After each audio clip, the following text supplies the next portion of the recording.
So, just to let you know what we're doing, it's kind of a lot, so we may not be able to finish early today, unfortunately. But here we are. The first part is going to be more of a participation, with you participating as if you were students, right? And I'm going to give you a couple of demonstrations.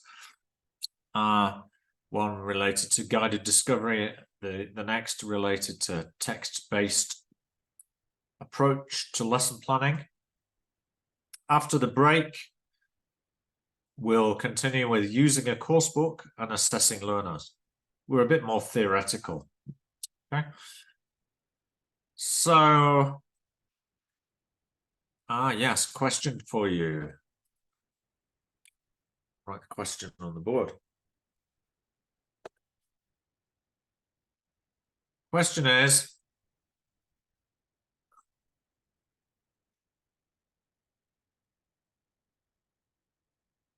what is your most memorable learning experience? Let's do this open class. What is your most, or what is, or what was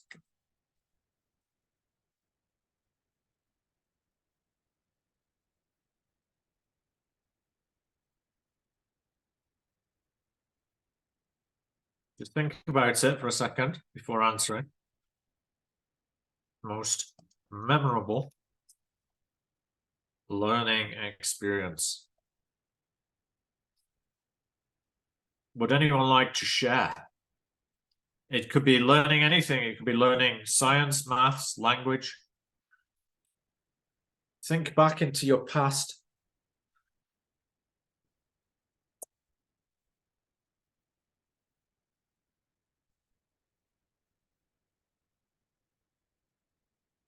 It doesn't have to be at school.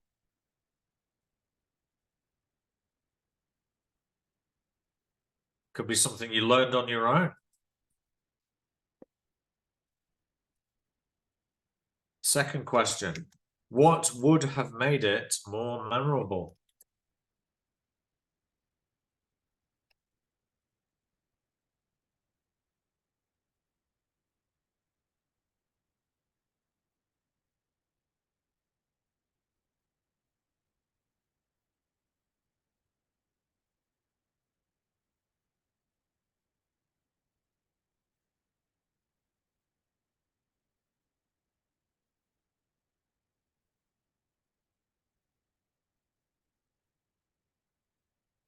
Any ideas?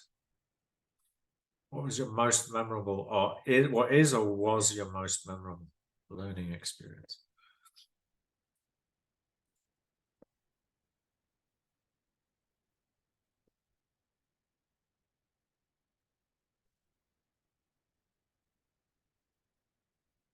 I remember when I was learning Spanish,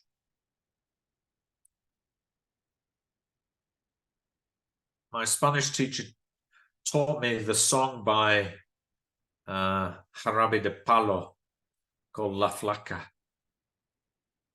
And the line in it was, un beso de la flaca, yo daría lo que fuera. So I learned that grammatical structure in Spanish. And it's stuck in my mind because I remember the song very well. So I think it's like having, for me, it would be having a strong context, especially for language learning. What about you?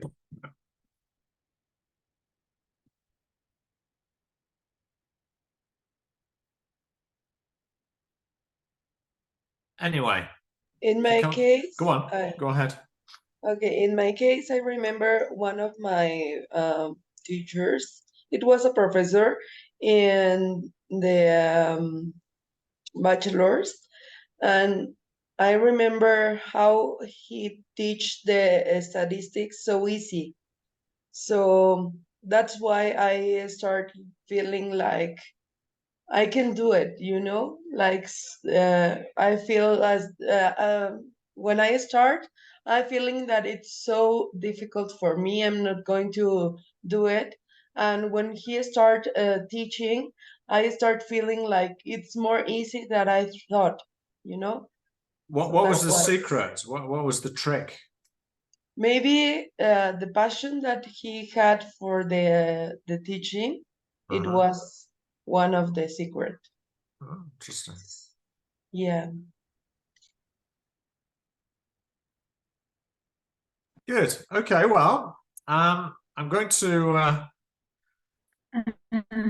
Oh, go ahead. Someone else has something else. Paula, go ahead.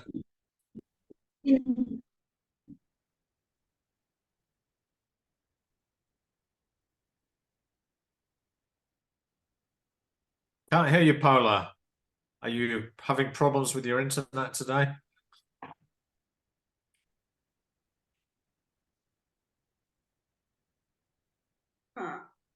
I remember when I was in the kindergarten and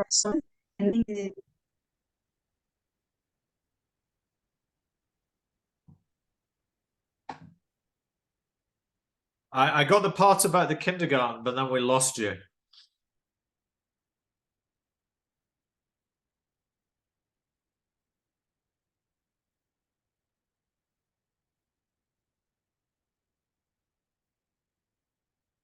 Huh.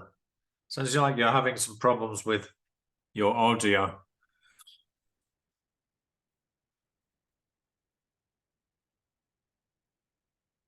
Sometimes it can be useful to leave the session and come back in if you're having those problems. But anyway, I think we should move on because there's kind of a lot to get through today. So, next question is, okay, so we're going to start our little demonstration lesson. Okay, and my question to you is, how healthy or unhealthy are you?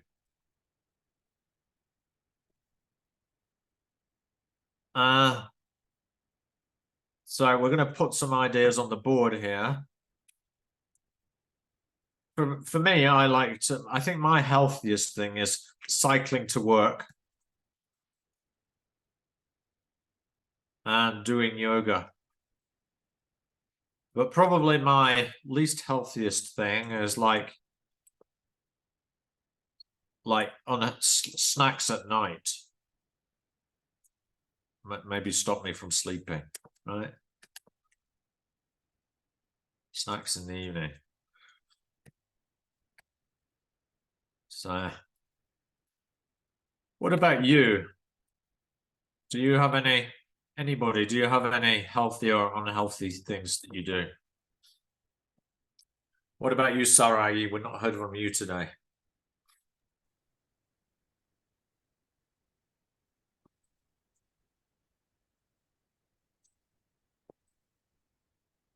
I think I'm very healthy right now. I'm going to the gym like 5 days a week. Wow, that's pretty healthy. Going to the gym 5 days a week. Mm-hmm. Uh-huh. Any unhealthy things that you do? Smoking or I don't smoke, but sometimes I do drink alcohol. Okay, let's put that down then. Drinking alcohol. Although they say in moderation it's not bad for you. Well, very small amounts. What about you, Christian? How healthy or unhealthy are you?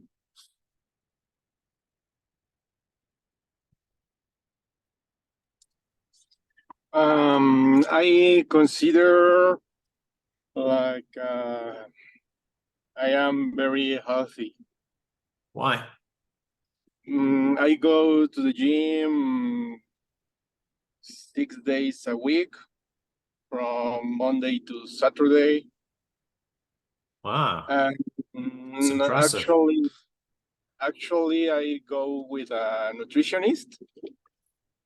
Okay, that's good as well. And Yes, see a nutritionist. yes. One thing that I have unhealthy, it's like I love hamburgers. So it eats junk food. Yes, Yeah. junk food. Well, we're all allowed some vices, aren't we? Yeah. Paolo, can you hear us? Yes, I'm here. Any healthy or unhealthy things that you do? Yeah, I am healthy because I am workout like You work out. yeah, like 3 or 4 times Oh, a week, and I eat every day fruits and vegetables. And well, this is for my body, but for my spirit, I try to pray every day. I meditate, and something unhealthy that I do, I stay up late. good. Thank you.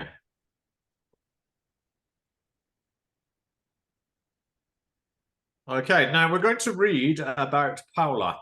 No, sorry, not Paula. It's someone else. I think it's Stephanie. Sam. Okay. Reading about Sam. So here's the text. Sending you through chat. Can you give me the thumbs up to acknowledge you've received it? Great. Thank you.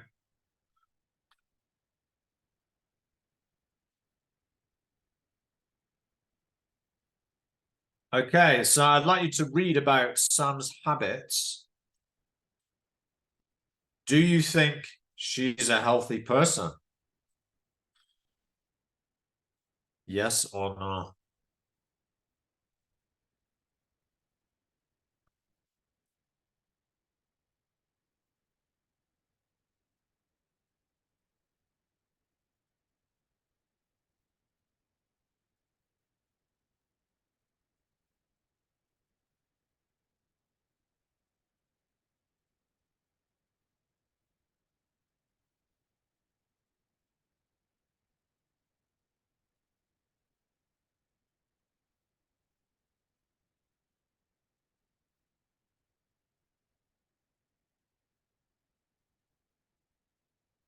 Give you 20 more seconds.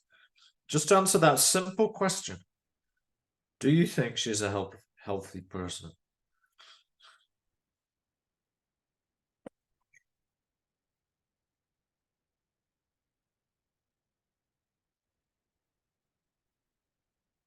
I can see Anna Maria and Sarai shaking their heads in disagreement. Why do you think why do you think she's not a healthy person?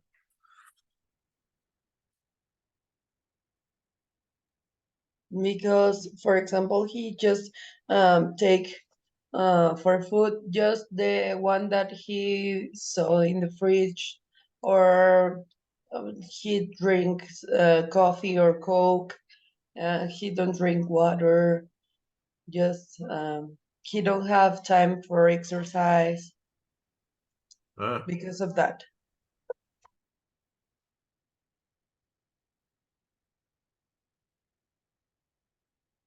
Sarai, do you agree?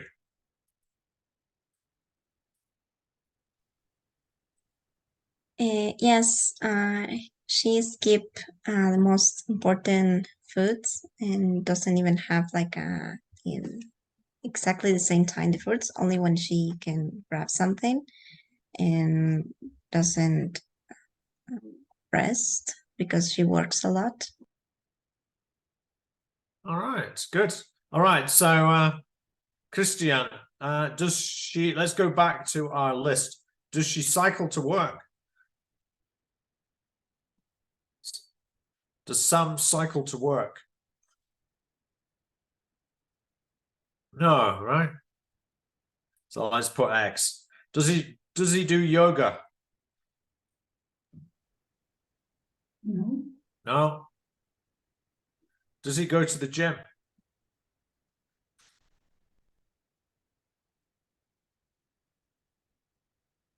No. No, I don't think so. Does he see a nutritionist? Nope. No. Does he work out at the gym? No. Does he pray and meditate? Nope. Apparently not, right? What about snacks in the evening? Does he have snacks in the evening?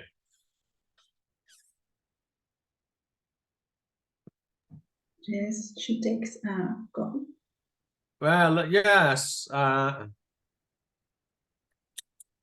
Yeah, okay. Let's say snacks. Yeah. Looks like she has some snacks. Drinking alcohol. No. No, doesn't he drink alcohol? Sometimes. Sometimes. Okay, let's put that down. Even sometimes, right? Eating junk food.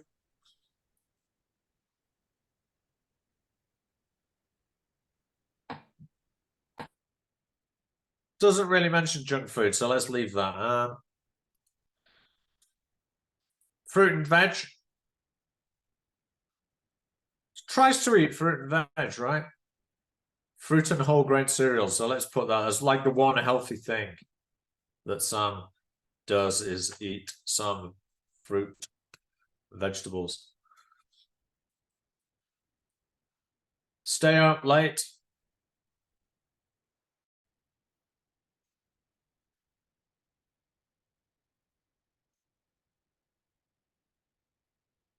Well, gets home late from work, right?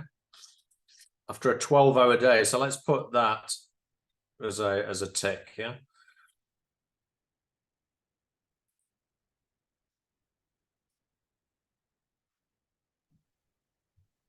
She doesn't smoke. Right. Doesn't smoke, so that's something. Right, now. I'd like you to work in pairs. I'm going to put you into the breakout rooms. And we're going to look at some of the language in the text. Okay, so it says, look at the phrases in bold and analyze them. How many phrases in bold can you see in negritas? How many phrases in bold can you see in the text? Look in the text. How many can you count? 6, right? So there's 6 phrases in bold. What do they all have in common?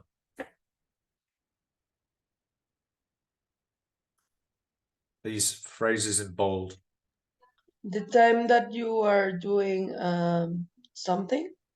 Yes, so that's frequency. Expressing frequency. So on the one hand, we've got lower, on the other, we've got higher frequency.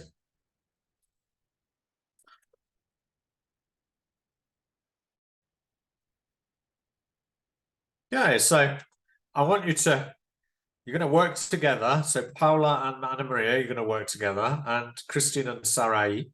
I want you to categorize them into higher and lower frequency. So most days sounds like, is that lower or higher? Which do you think? Most days. Higher, right? Then, still working together, write as many possible words as you can to complete the expressions of frequency. So once in a while is 1, as it's in the text. But can you think of any other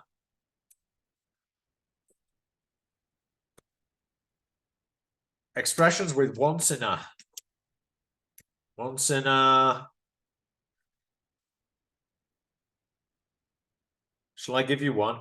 How about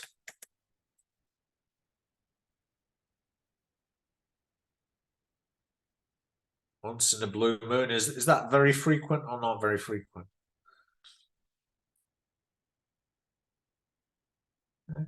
So you've got to think of some variations of these sentences, these expressions. Okay, I'm going to put you into 2 breakout rooms. You work together. It's a good idea if you could screen share so you can write on the answers on the page. Yeah. So let's have Anna Maria and Paula and Christian and Sarai. I'll give you about 5 minutes. See how you get on. Remember, the answers are in the text. Let's begin.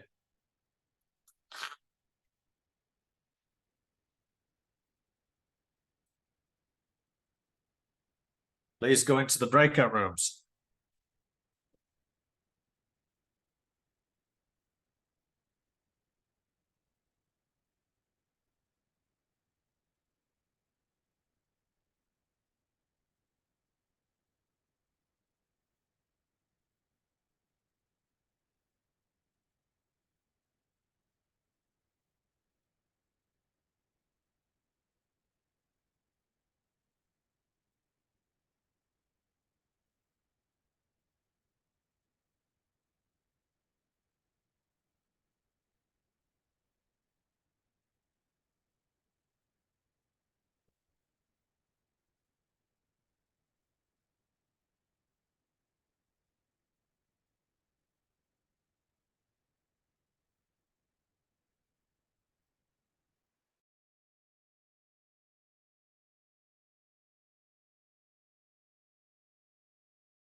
All right, so I don't think you finished, but I'm going to give you a bit more time. So let's just check the answers so far. I'll show you my slide.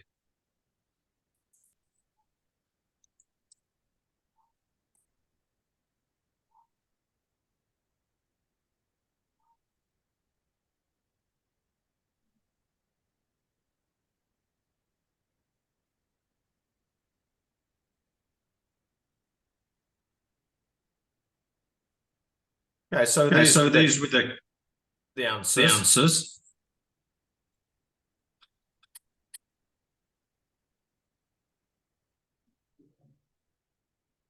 Now, just be careful with this first one. Once in a while, someone said once in a month, but we don't say that. We say once a month. All right. So what we're looking for is this expression and how it combines with once in a. All right. So we say once in a. Yeah. But what follows that? That's the fixed part of the expression. So that's why I said once in a blue moon. Have you heard that idiomatic expression before? Once in a blue moon.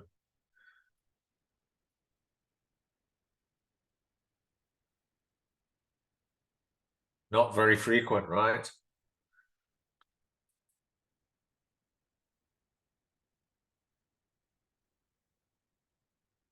Right, well, let's try and answer this together.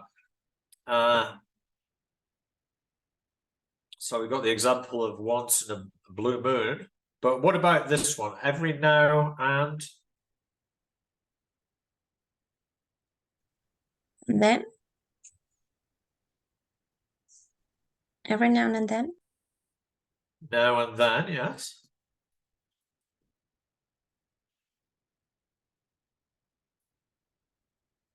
Yeah.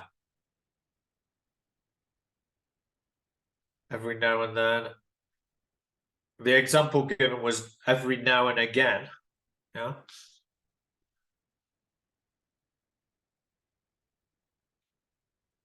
I think that's it, because that part is fixed. What about most? Here we've got more possibilities.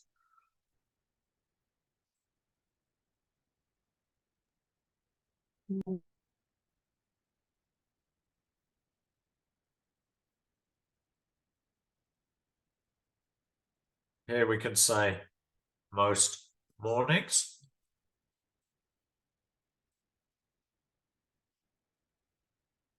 Most afternoons.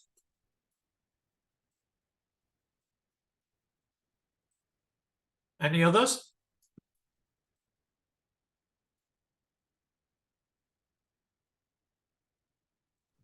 Can be most nights or not. Most evenings, most nights. Yeah.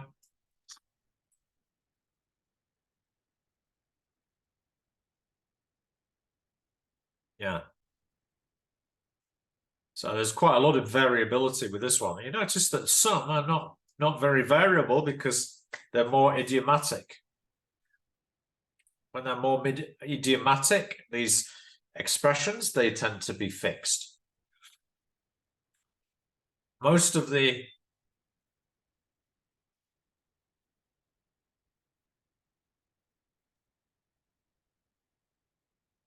notice that these are all plural as well. Now, in most of them, do you think it's going to be plural or singular? Look at the example. Most of the time. Singular, right? So we say most of the day. Any more examples? Most of the night. Most of the week. Most of the week. Guess it's possible to say most of the night, but if you look at the context, it's to do with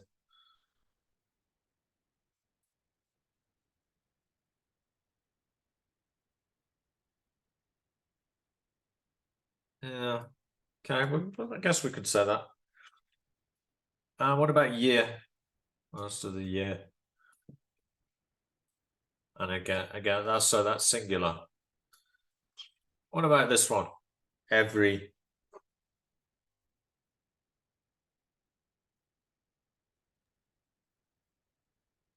Every other day. But look, it's followed by so, isn't it?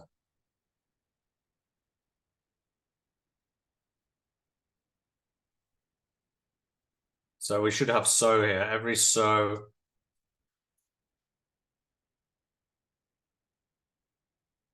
So we could have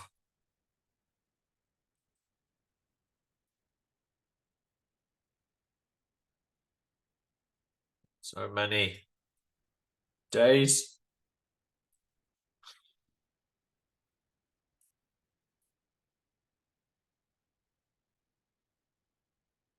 Weeks. And years. Singular or plural?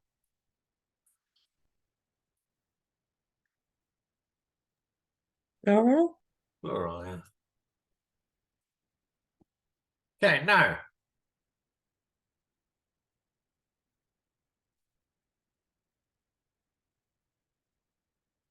So these two are plurals. More often than not, does not change. Most, when it goes with most of that, it's a singular. Where did I get these from? I didn't make them up, right? You look for a bank of language called a corpus. It's like a collection of samples of language. Now, let's do some pronunciation, shall we? I want you to listen to these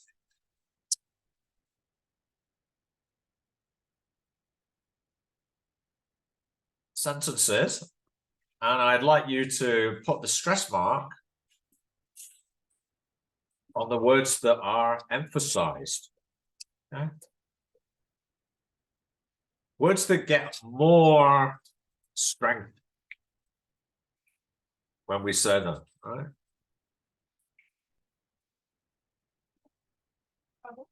So I'm going to play the first one, and I'd like you to copy the little black thing, yeah, like this, and you decide which word is going to be stressed.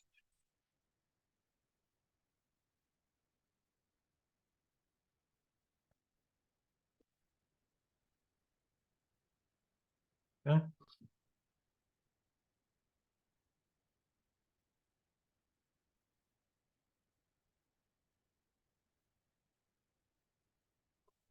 Let's play it.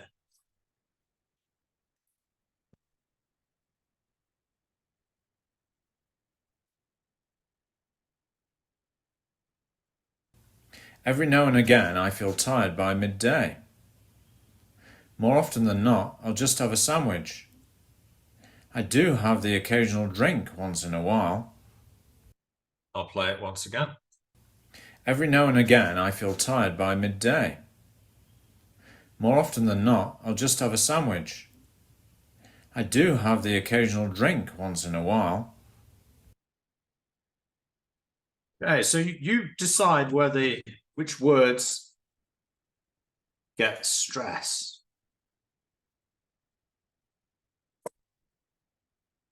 Put the little block on top.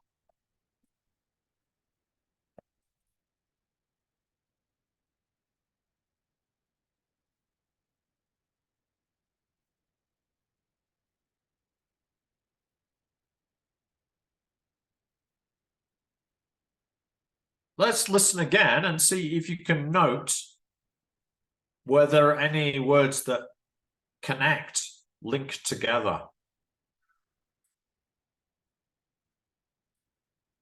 So if you notice, more often than not, which letters are linked together when I say more often than not?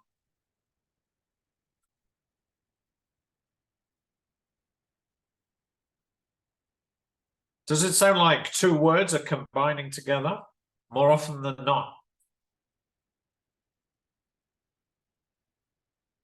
Right? You notice here, these become one.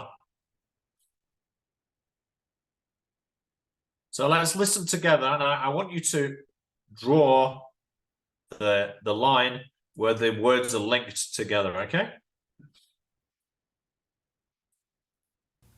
Every now and again, I feel tired by midday. More often than not, I'll just have a sandwich. I do have the occasional drink once in a while. Okay, let's see if you were correct with your marks, your drawing.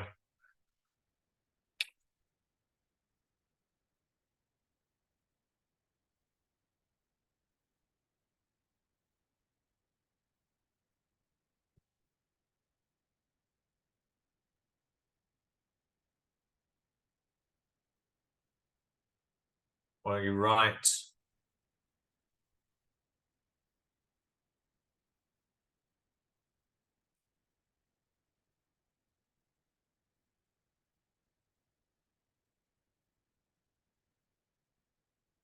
Notice that have becomes of. I'll just have a sandwich. And there's links between once in a while. Once in a while. Why is that? Why do we have that link between once in a while?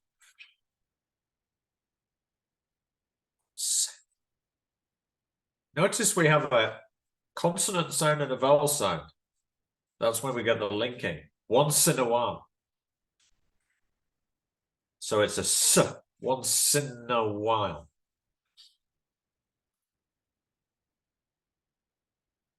So let's practice saying them together. Every now and again, I feel tired by midday. Everybody, let's say it as fast as you can. Every now and again, I feel tired by midday. I can't hear you. I don't want to hear your voices. Still can't hear you, Anna Maria. Turn on your mic. Don't be shy. If you're going to teach your students pronunciation, you've got to get over your shyness yourself, okay? Every now and again, I feel tired by midday. Every now and again, I feel tired by midday. Good, Sarai. Every now and again, I feel tired by midday. Okay. More often than not, I'll just have a sandwich. Everybody. More often than not, I just have a sandwich. Good. More often than not, I will just have a sandwich. I'll, not I will. I'll. Paula, can you say the second one?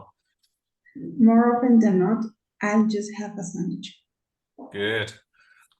And finally, I do have the occasional drink once in a while. I do have the occasional drink once in a while. Sorry. I do have the occasion drink once in a while.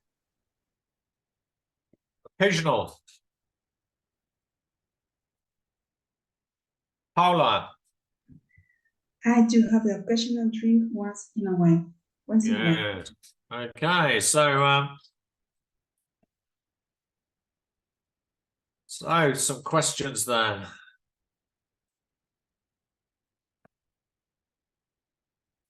Let's think about the demonstration.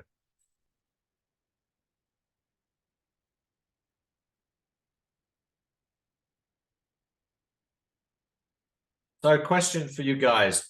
What was the language focus today?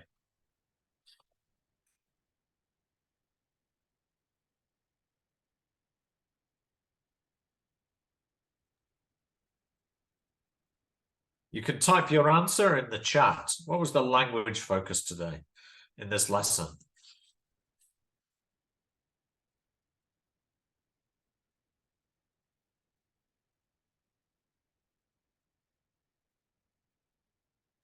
Speaking skills. Andrew? That's a skill, but what was the actual language we were looking at today? Think about those. How we often do something. Okay, but what do we call these expressions? Frequency adverbs. Very good. They are frequency adverbs, aren't they? Yes. Yeah, frequency adverbs, adverbial phrases of frequency. And so it was a lexis or vocabulary lesson. Why was this a memorable learning experience?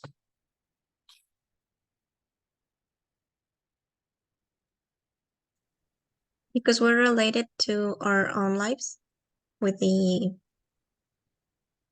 unhealthy. Partly Because it was contextualized, right? But that wasn't the whole thing. Think about the tasks I gave you to do. It is because I learned something new and I can, for example, use it in the second exercise. Check the first exercise that you did and check if it is in plural or in singular. And we don't need to have just all the answers in the text. We discover the new ones by the singular and plural or checking together by pairs. Good, Anna Marie. Yes, I think the key word is discovery. So you're trying to figure it out for yourself, aren't you? Right? Through these questions. Yeah? And these tasks that I gave you. Here's a discovery question. Where can these expressions go in a sentence? So what is the position of the word in the sentence, of the expression in the sentence? Look in the text. Can you answer that question? Where can they go? Is it in the beginning, in the middle, or the end of the sentence?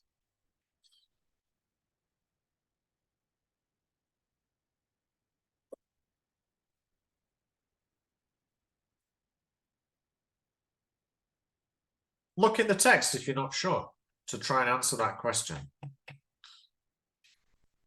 Where do the expressions go? Do they go at the end of the sentence? Do they go in the middle?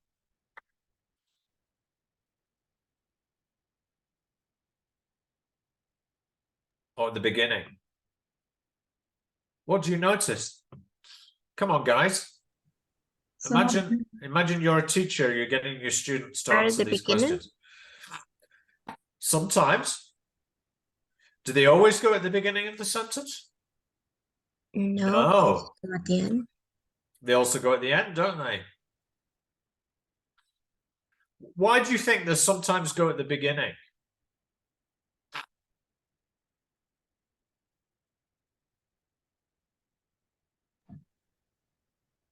Because they express higher frequency. Well, it could be that the speaker wants to emphasize the frequency.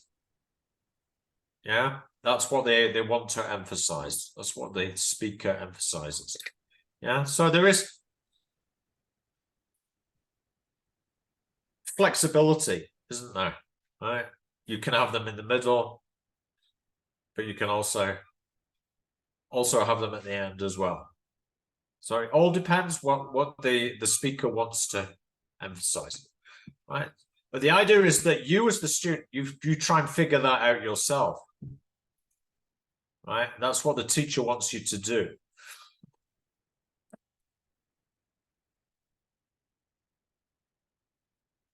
So does that make it more memorable, do you think, if you're thinking for yourself?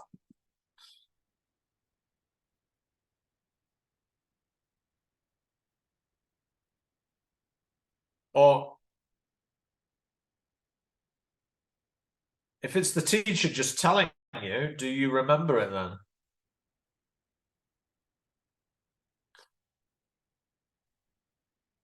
What do you think? I guess some of you might have studied psychology, right? Do you learn things through the teacher telling you that all the time, or do you learn things through trying to figure it out for yourself? Which do you think is the best way over the long term? Well, you have to match it with your previous learning. And when you do this exercise, you actually making this connection. Right. Making the connection is the key word there, isn't it? Because you're thinking it through. You're processing it mentally. And if you're processing it actively and not passively, then you're more likely to remember it, aren't you? So what did the teacher do?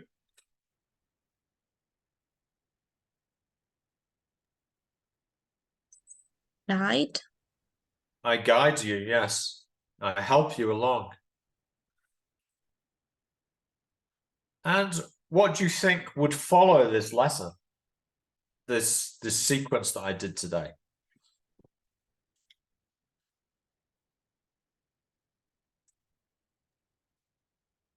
Perhaps describing your own habits using this frequency. Right, good, yeah. That's what we would call a freer practice, right?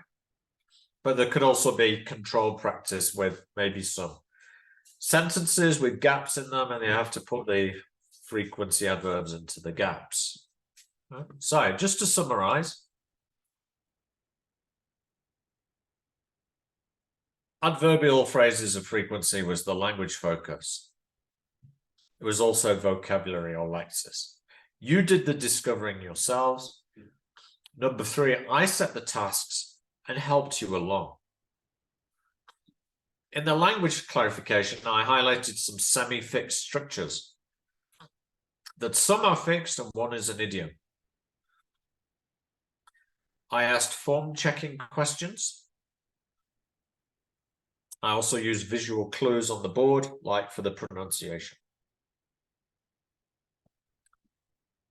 And also afterwards, there's controlled and freer practice, as in a PPP lesson.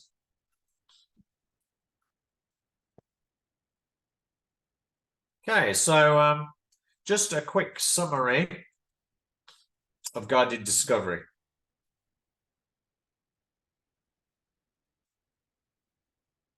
So the idea is that guided discovery is student focused, with the class being active, and the students are involved in working out things out for themselves. In this way, by the time the teacher does the language clarification stage, students have already had an opportunity to think for themselves.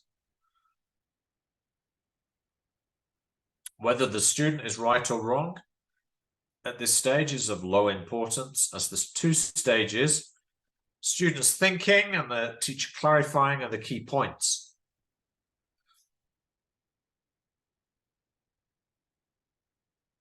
When students have problems with grammar, the teacher typically responds by giving them facts about the grammar, explaining the rules. Guided discovery gives you an alternative. It helps you to respond in a way that will allow you to encourage the students to think for themselves, guiding them to the answer. This leads to a more successful learning experience for the students. It can allow you to compare 2 often confused grammar structures in a meaningful way. Like, when do we use past simple? When do we use past continuous? we can compare them together. Learning is memorable as students are working out the rules first by themselves and then with the teacher's help.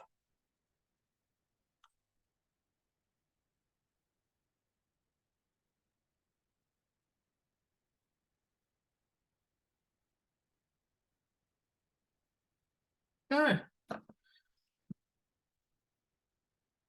So that's guided discovery. We're now going to look at and participate in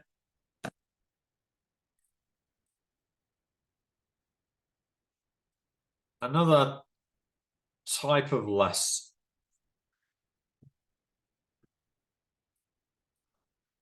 Well, we heard that idea about a text-based lesson earlier. And so now I'm going to give you another demonstration in which I'd like you to be the students, please.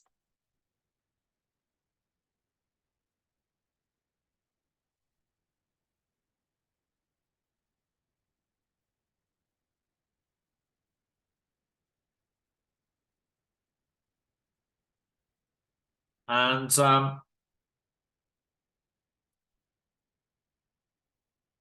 I'd like you to think about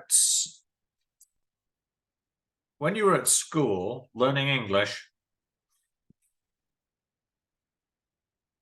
how did they teach you grammar?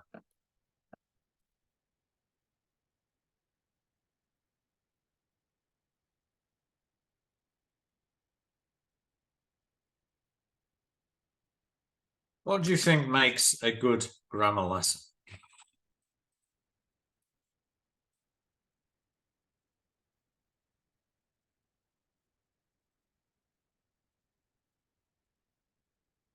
Any ideas?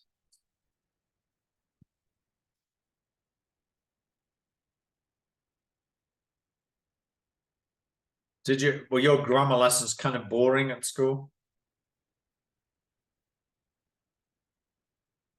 Today we're going to study the verb to be.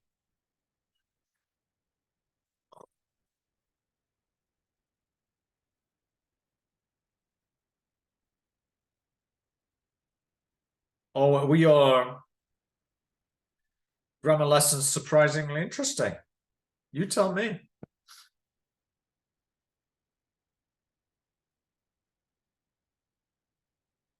What about you, Sarai?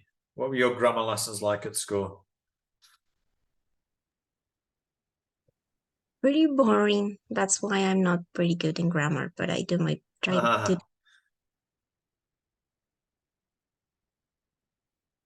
Why were they boring?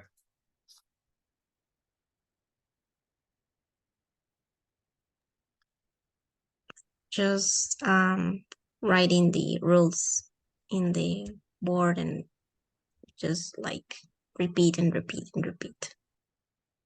Okay. What about the context? Was there context to make it more interesting for you?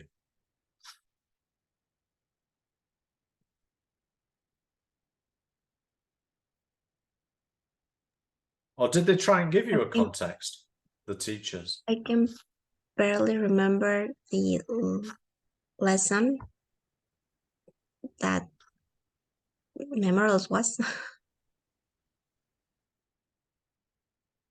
Okay, so maybe they didn't give you a very good context, because if they did, then you probably remember it better. Huh? Okay, so that's what we're going to be looking at today is this idea of giving a strong context for a grammar lesson. Okay, and this is where this idea of a text-based language lesson comes in, right? Because we present the language point through a strong context, strong and memorable context.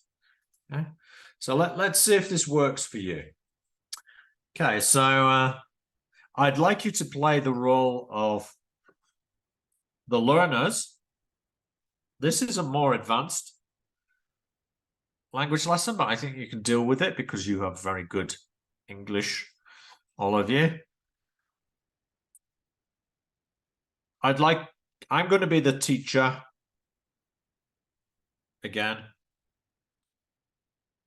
Okay, so here's the context then. Turning points. What important events have shaped your lives? All right, so I'm going to give you my personal example. 23 years ago, I took a translating job in a brokerage house at Casa de Bolsa. All right. And there I met a person who will later become my wife. Right? So if I hadn't taken that job in the brokerage house, I wouldn't have met my wife, right? So that was a turning point in my life. And 20 years. And this year we celebrate our 20th wedding anniversary. Okay, so here we're going to now we're going to hear. Before we do, we're going to hear some more people talking about these turning points in their lives. Before we do, I'd like to hear from you very briefly. What important events have shaped your life?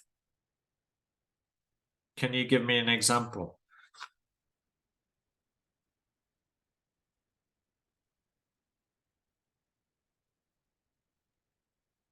When my niece born, Uh-huh. it Why? was, I don't know, because I was waiting for her a lot of time during all the pregnancy. Uh-huh. I was like with my sister, like I want to meet her. I want to meet her, and when she already born, I was so happy. Good. Paula, what about you? When I met the first time my husband, Why? Well, why was it a turning point? well, because we decided to hang out, and after that, after our relationship, we got friends, and and well, and now I am husband with him, so that is important. Great. Sarai, what about you? What was an important event that's shaped your life? Well, I have a lot turning points, but I believe the most important is when I emancipated. I live by my own since 16. So, don't depending on my mom and stuff like that, shape you. And what about you, Christian? What important events have shaped your life? Maybe just one for the beginning. We'll talk about more later, but One of the most important moments in my life, it's when I turned on an uncle when my sister said us that he was going to be a mother. okay. So when you became an uncle, great. Okay, well we'll talk about more about this later, but we're going to hear from 3 people talking about one turning point in their lives. Okay, so I'd like you to listen and note down the important moment that happened to them. All right. So for this, you need a pencil and a piece of paper. You got one? Okay, here we go. I'm gonna press recording.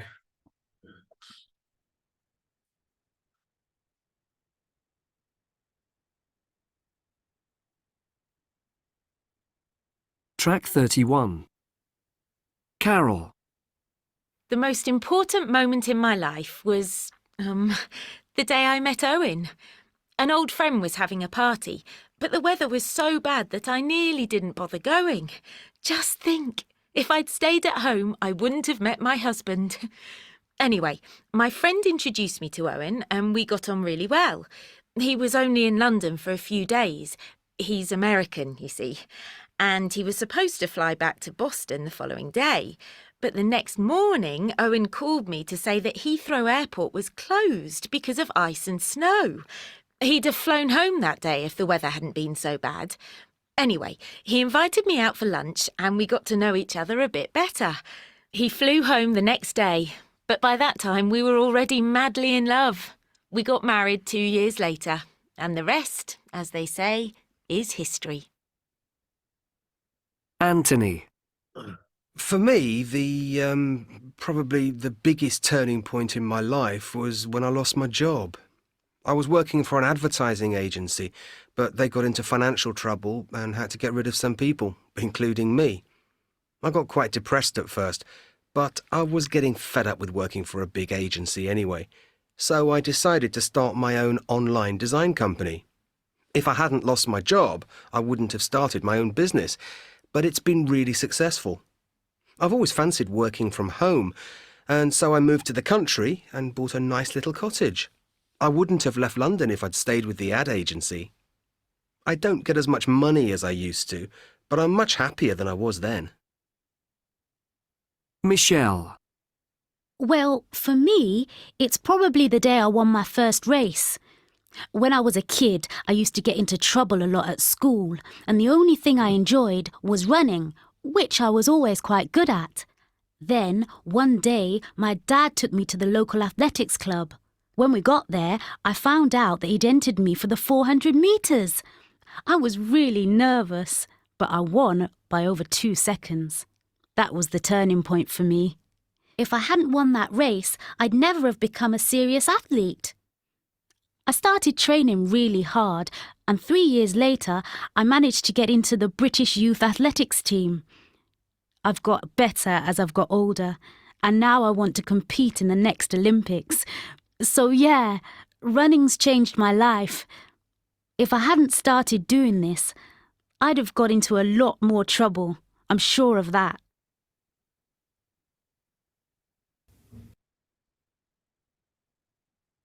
All right, so Christian, can you tell us what was the turning point in Carol's life? In Carol's life, when she met to a friend, and in the past of the years, it became in her husband.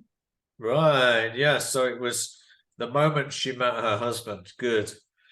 Sarai, what was the turning point in Anthony's life? When he lost his job and started his own business as a designer.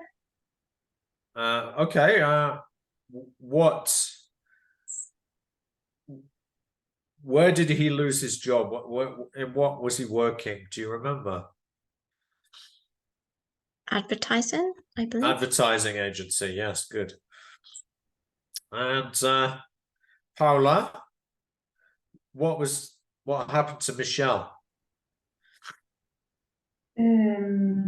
Her father, well, she did a race when she was a child, and won. That's right, yeah. She won at a race. Yeah, and over time, she became an athlete, and now she's going to Olympics, and drones changed her life. Yeah, great. So now we're gonna listen again This time, I'd like you to focus on some of the language in the text, in this audio text, all right? So I'm going to send you a Google form. And as you listen, I would like you to choose the correct word that goes in the gap. Like for the first one, is it if I stay at home? If I'd stay at home? Or is it I'd stayed at home? Right? So listen and check. I mean, you may think you know the answers already, and maybe you do. So if you do, you can choose straight away, but we're going to listen again anyway, so you can choose the right answer. All right. Anna Maria, sorry to hear you're sick. I hope you're feeling better. Let's continue then. I'm going to play it again. Please click on the link.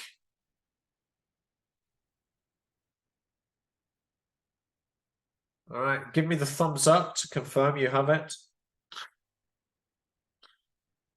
Sarai, Anna Maria.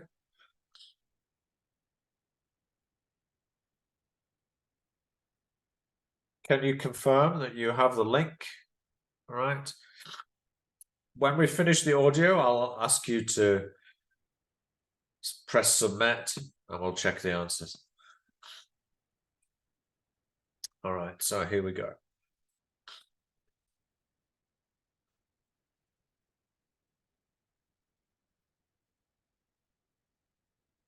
Track 31. Carol. The most important moment in my life was, the day I met Owen. An old friend was having a party, but the weather was so bad that I nearly didn't bother going. Just think, if I'd stayed at home, I wouldn't have met my husband. Anyway, my friend introduced me to Owen and we got on really well. He was only in London for a few days. He's American, you see. And he was supposed to fly back to Boston the following day. But the next morning, Owen called me to say that Heathrow Airport was closed because of ice and snow. He'd have flown home that day if the weather hadn't been so bad. Anyway, he invited me out for lunch and we got to know each other a bit better. He flew home the next day, but by that time we were already madly in love. We got married 2 years later, and the rest, as they say, is history. Anthony. For me, probably the biggest turning point in my life was when I lost my job. I was working for an advertising agency, but they got into financial trouble and had to get rid of some people, including me.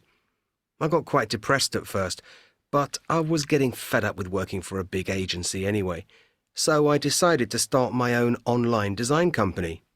If I hadn't lost my job, I wouldn't have started my own business, but it's been really successful. I've always fancied working from home, and so I moved to the country and bought a nice little cottage. I wouldn't have left London if I'd stayed with the ad agency. I don't get as much money as I used to, but I'm much happier than I was then. Michelle. Well, for me, it's probably the day I won my first race. When I was a kid, I used to get into trouble a lot at school, and the only thing I enjoyed was running, which I was always quite good at. Then, one day, my dad took me to the local athletics club. When we got there, I found out that he'd entered me for the 400 metres. I was really nervous, but I won by over 2 seconds. That was the turning point for me. If I hadn't won that race, I'd never have become a serious athlete. I started training really hard, and 3 years later, I managed to get into the British youth athletics team. I've got better as I've got older, and now I want to compete in the next Olympics. So yeah, running's changed my life. If I hadn't started doing this, I'd have got into a lot more trouble. I'm sure of that.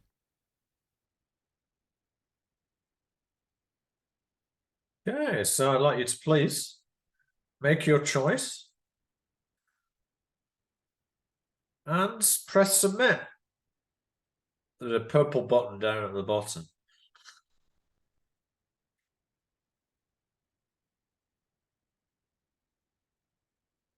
check.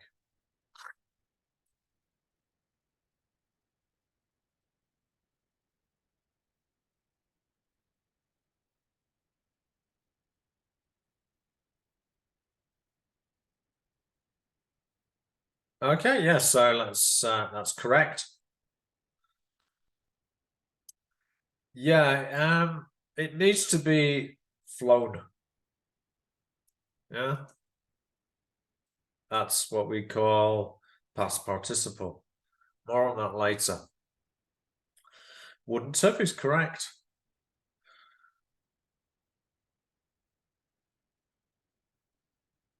Yeah, it's correct. I wouldn't have left London if I'd stayed with the ad agency.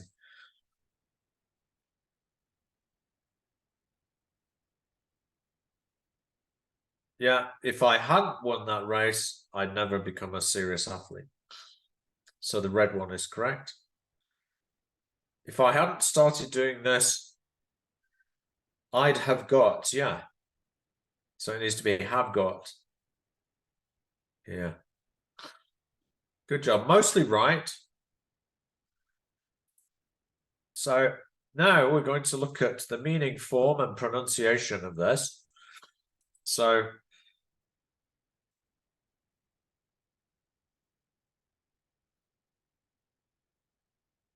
I'm going to give you another Google form, but you'll notice that we've got the 6 sentences all written out here, perfect.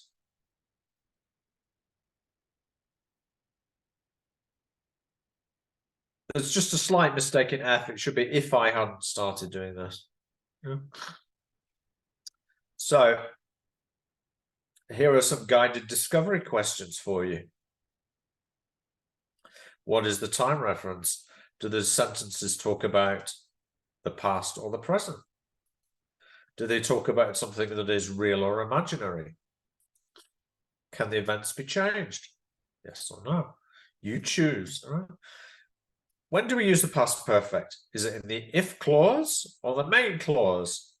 So look in the sentences. The if clause, everything that follows if up to the comma is the if clause. The main clause is I wouldn't have met my husband. That's the main clause. We use wouldn't or would plus have plus past participle. In the if clause and the main clause, you decide, does the if clause always come in the first in the sentence, the third conditional? Yes or no? Try and write the structure of the third conditional in this space. All right. I'm going to give you about 4 or 5 minutes to answer these questions. Here is the link coming into chat. Please confirm that you have received the link. It's coming in now.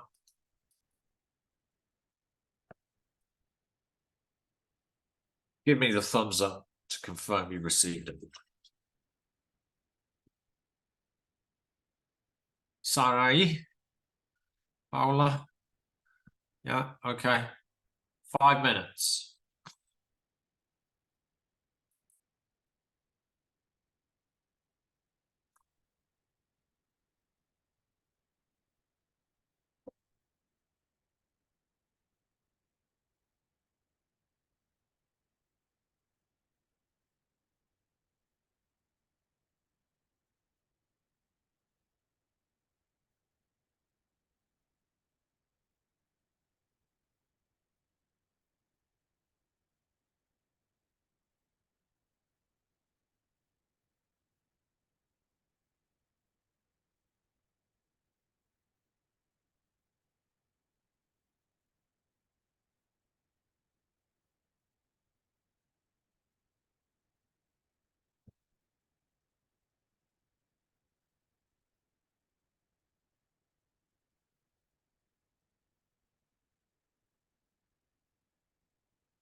time's up. Okay, I'm just going to ask you to submit your answers.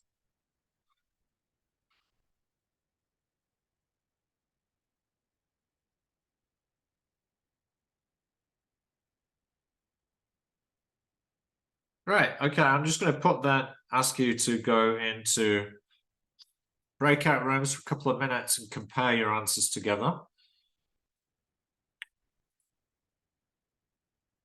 So let's have Christian with Sarai again.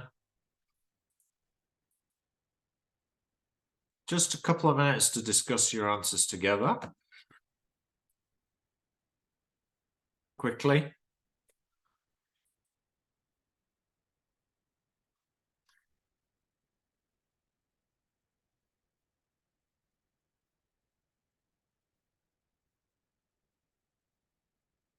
Sarai, please go to the breakout rooms. Anna Maria.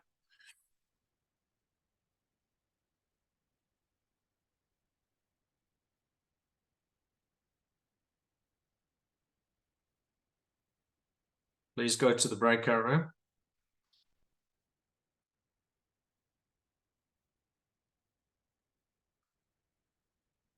You're not there, are you?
Sorry, I made a mistake with the breakout rooms. I didn't put the right settings on. So just continue, yeah? Discussing.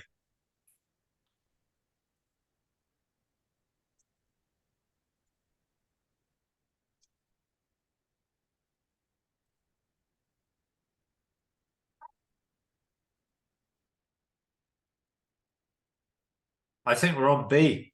Do they talk about something imaginary or real?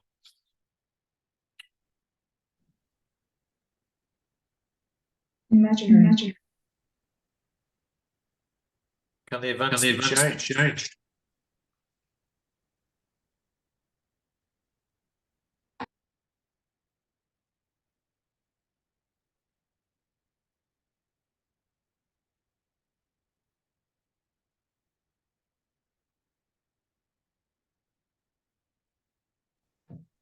No. No. What about D?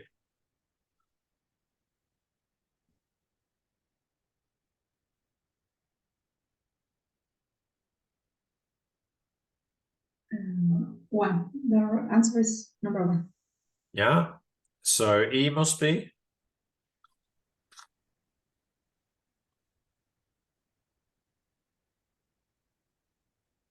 Number 2. Yeah. Well, how about F? Does the if clause always come first in the sentence in the third conditional? No. Oh. Okay, we'll check the answer to G. Well, let's have a look. So yeah, it's past. is the time reference. It's something imaginary, not real. Can they be changed? No, they can't. No. We use past perfect in the if clause. That's correct. Would or wouldn't plus have plus past participle goes in the main clause. Does the clause always come first in the sentence in the third conditional? No. Why? Any ideas? Because you can start it with main clause or with if and just put well, or vice versa. It doesn't. Yeah. Why? Why might we change the order?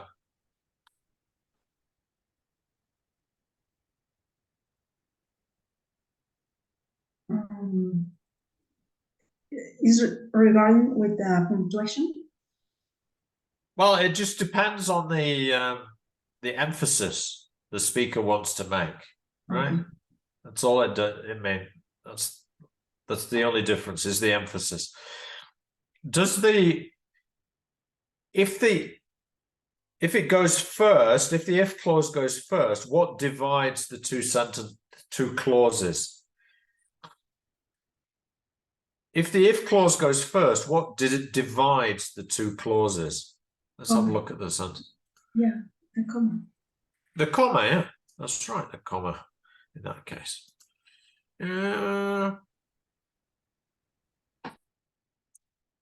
Okay, and yeah, the structure. Yeah, this is the better one, I think, here. But you missed the subject. So let me just show you. Here's the breakdown.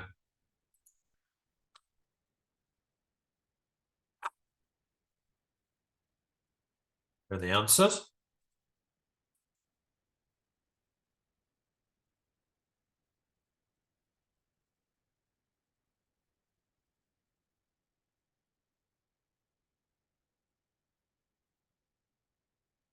That's the breakdown of the structure. Now, let's do some pronunciation.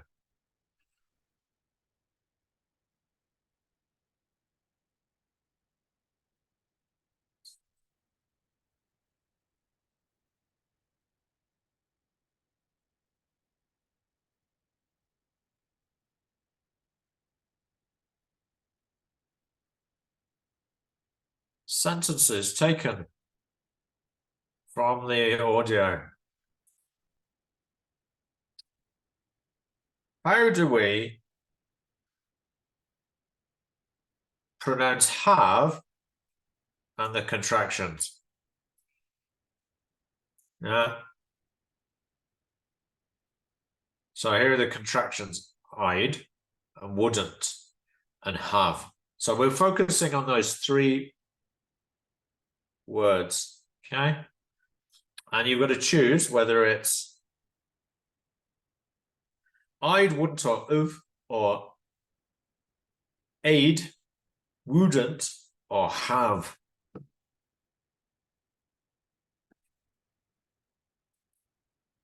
Which sounds right to you? So we're focusing on the weaker pronunciation. Please click on the link and we'll listen and you choose.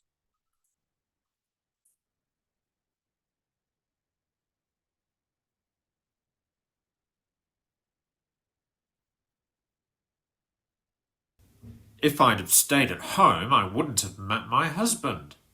If I'd stayed at home, I wouldn't have met my husband. So which do you think it is? Is it the first or the second that's right?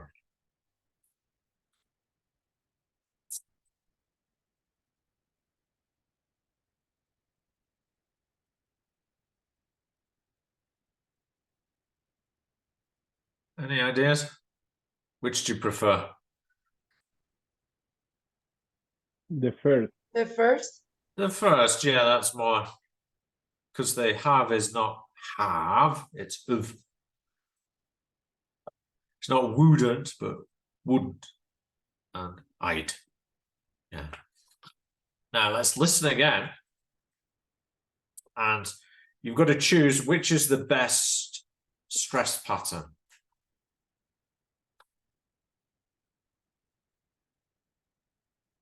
Is it going to be number 1 or number 2? Or in C, is it number 1 or number 2? Or 2? Got to click. Make the right choice.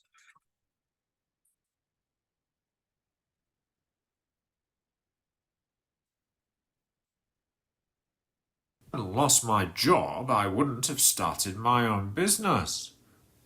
If I'd lost my job, I wouldn't have started my own business. I wouldn't have left London if I'd stayed with the ad agency. I wouldn't have left London if I'd stayed with the ad agency.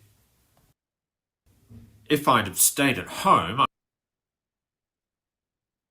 So make your choice. Let's see what you put.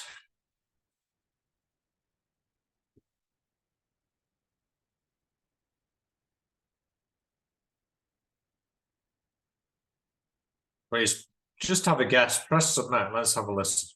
Again.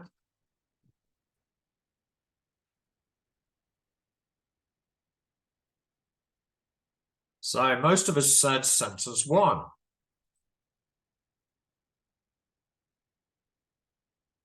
That's correct, yeah. We would stress the negative, lost, job, negative, started, and business. Why? Why do we stress those words? Is it just for fun? Just because teacher says so? Why do we stress those words?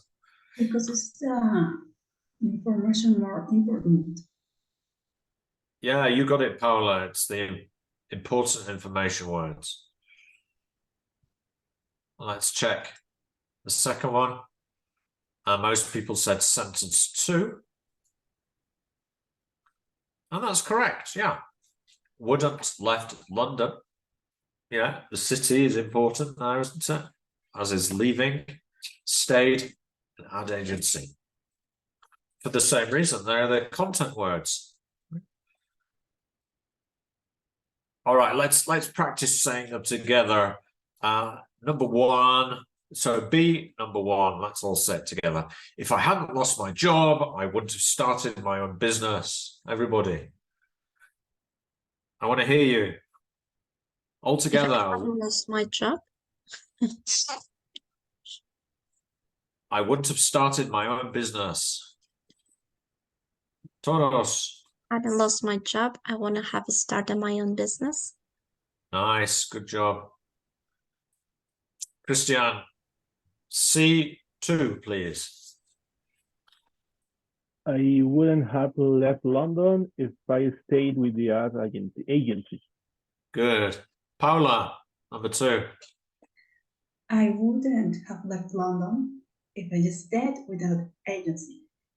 Okay, the have needs to be weaker. I wouldn't have left London. You're overstressing the have. All right. Okay. One more time. I wouldn't have left London if I stayed with the ad agency. That's right. You need to stress those important words and ignore the grammar words. Yeah. Okay, good. Moving on. Let's do some practice.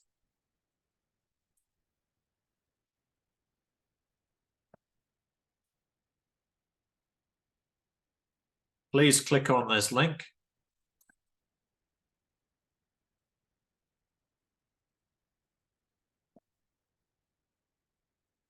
Can I give you a few minutes to do this?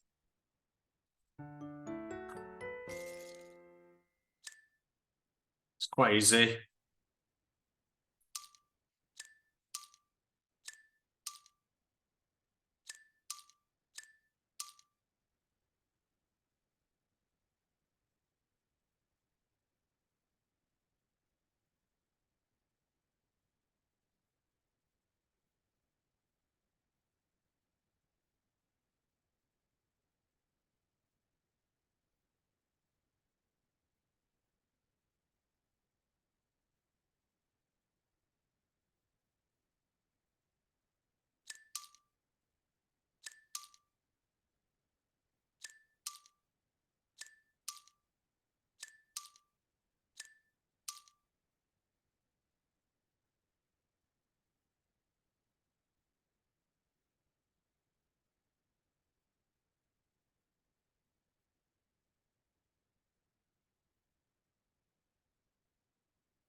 Okay, so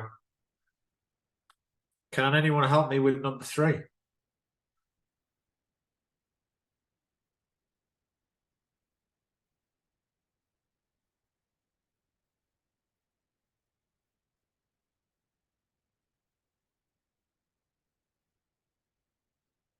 Anybody?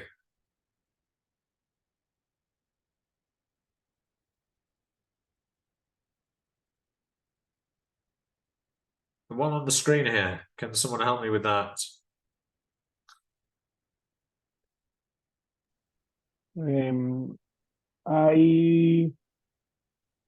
I would have died if they hadn't taken me to the hospital. Right.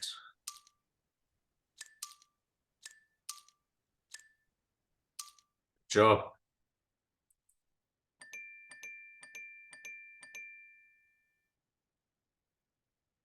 Paula, can you help us with 4? If I hadn't taken back to your abroad, I wouldn't have met my boyfriend. Good job.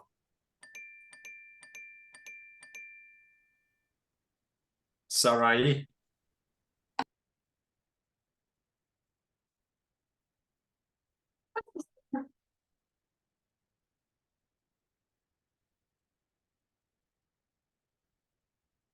Anna Maria.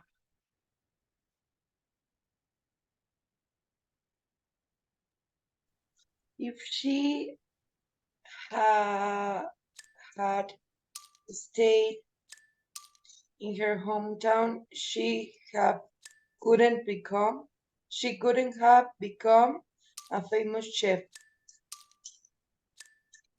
All right. Pronunciation of this word? Couldn't. Wouldn't have. Yeah. Anna Maria?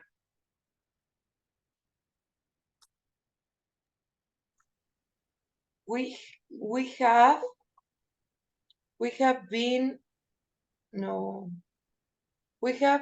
caught. No. We could have caught on time if we had been. Doesn't look right to me. Anyone else? No. He would have been on time if we had. Ah. Yes. Correct. Good job. Okay, so that's a bit of practice, controlled practice. Now let's do something a bit more creative.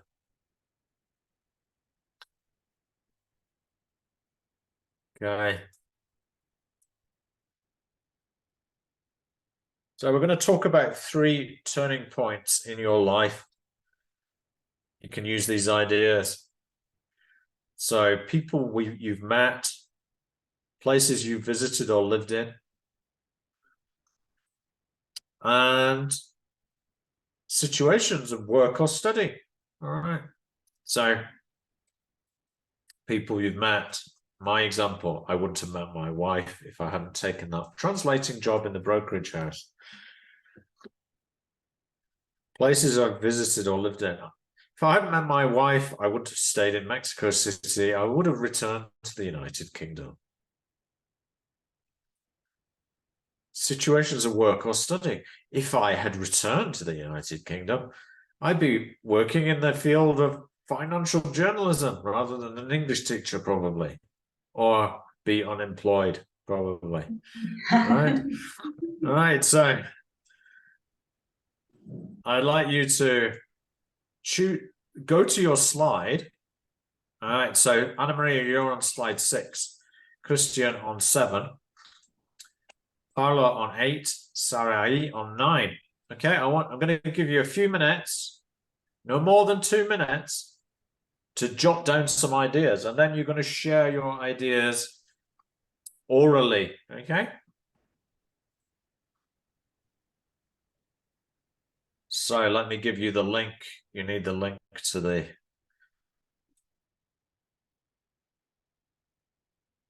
slide. Where is it? There we are. With this, you should be able to find your slide. Anna Maria, which slide are you?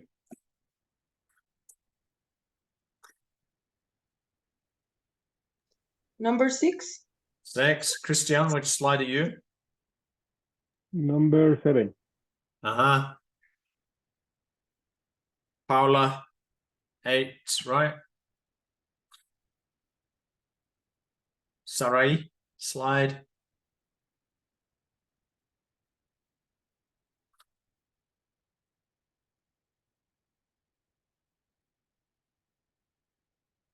Which slide are you on, Sarai? Can you see it there? 9. It's 9, isn't it? Yes.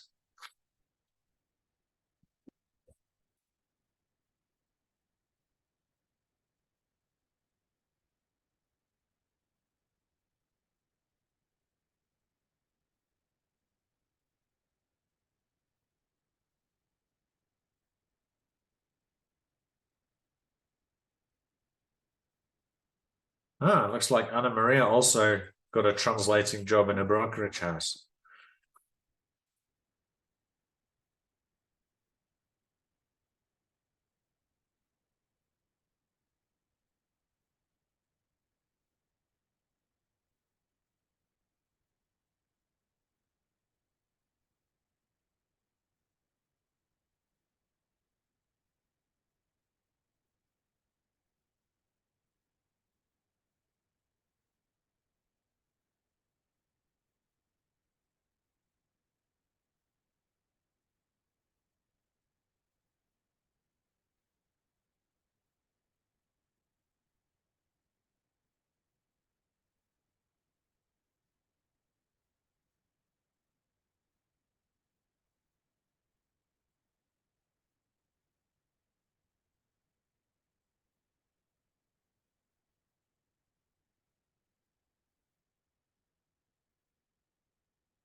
All right, so time is pressing on, and I'd like us to have a break before we deal with the other topics tonight. So I'm going to put you into breakout rooms. This is not a writing exercise, it's an oral exercise, okay? So I'd like you to tell your partner about your turning points, and your partner should ask them a follow-up question, at least one follow-up question. So to me, you could say, oh, Andrew, that's very interesting. Which brokerage house did you meet your wife in? And then I would say, it was Axival on Reformer. Okay? So ask your partner a follow-up question. All right, so Christian, I'd like you to work with Paula, Anna Maria with Sarai.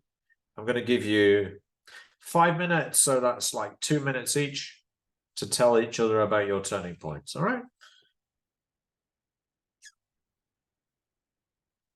Let's begin.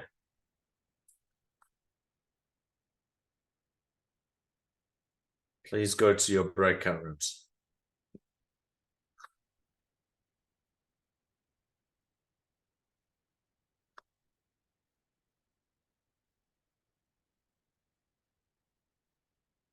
Sarah, please go to your breakout room.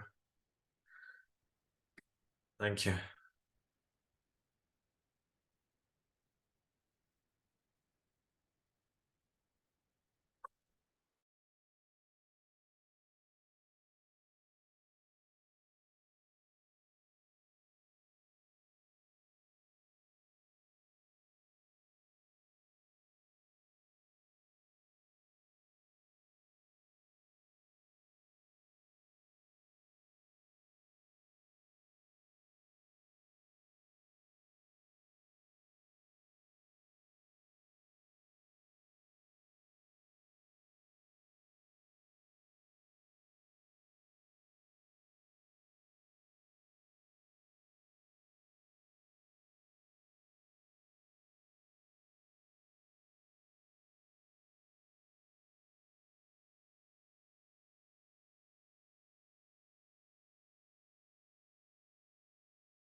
Okay, great job, everyone.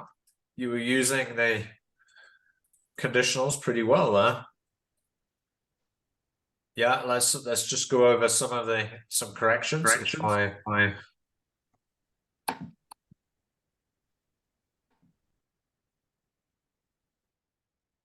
So,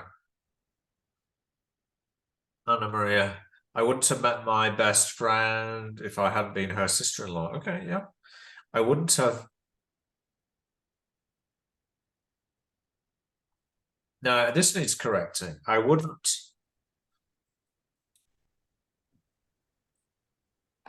have, I think, maybe gone to Michigan.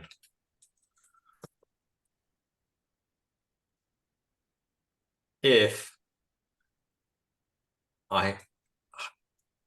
my sister wasn't living there, but that's a slightly different form. Still a conditional.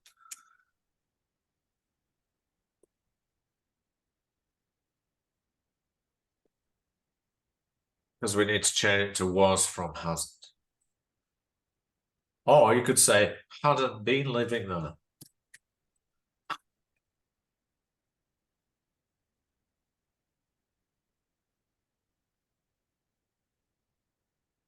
I wouldn't have got my current job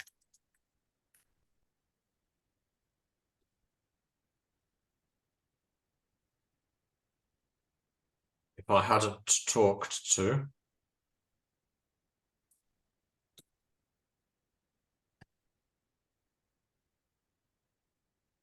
Oh, needs to be past perfect there.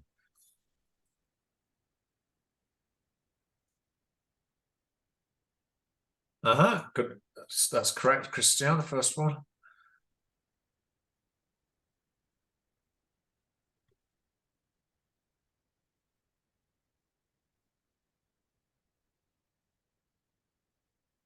Shouldn't it be I wouldn't?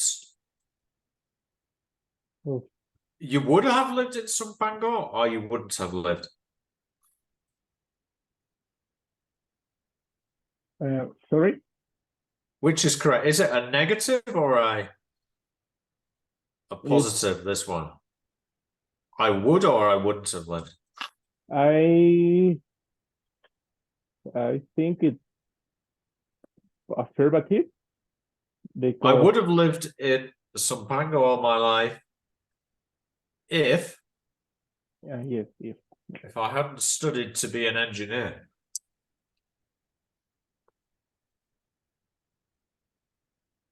Oh, okay. Still doesn't really make sense though. Makes more sense if it was. It's because when I study my engineer, I moved to Hidalgo. Sumpango is in Hidalgo? Zumpango is in the state of Mexico, and I study in Pachuca, Hidalgo. Okay. Okay, well, you need to rethink that one.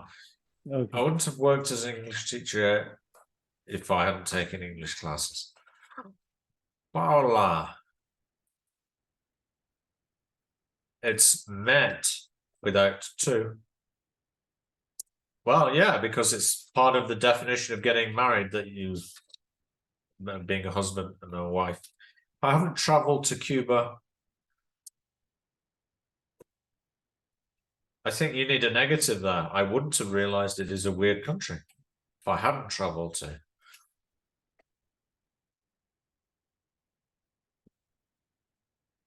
If I hadn't studied nutrition, I would have studied English.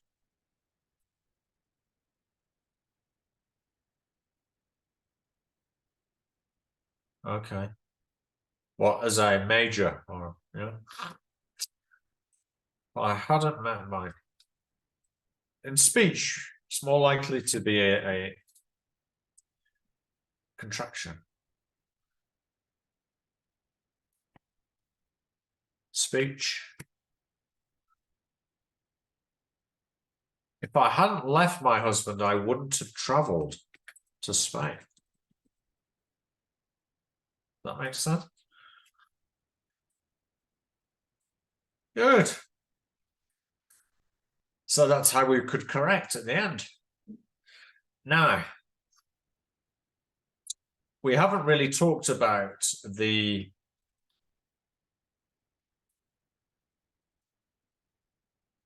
this text-based lesson. But I think we should leave that until after the break, because we've been at it for nearly 2.5 hours. I think we need a break. All right, so let's return in 20 minutes. Vale? So see you back at 18:45.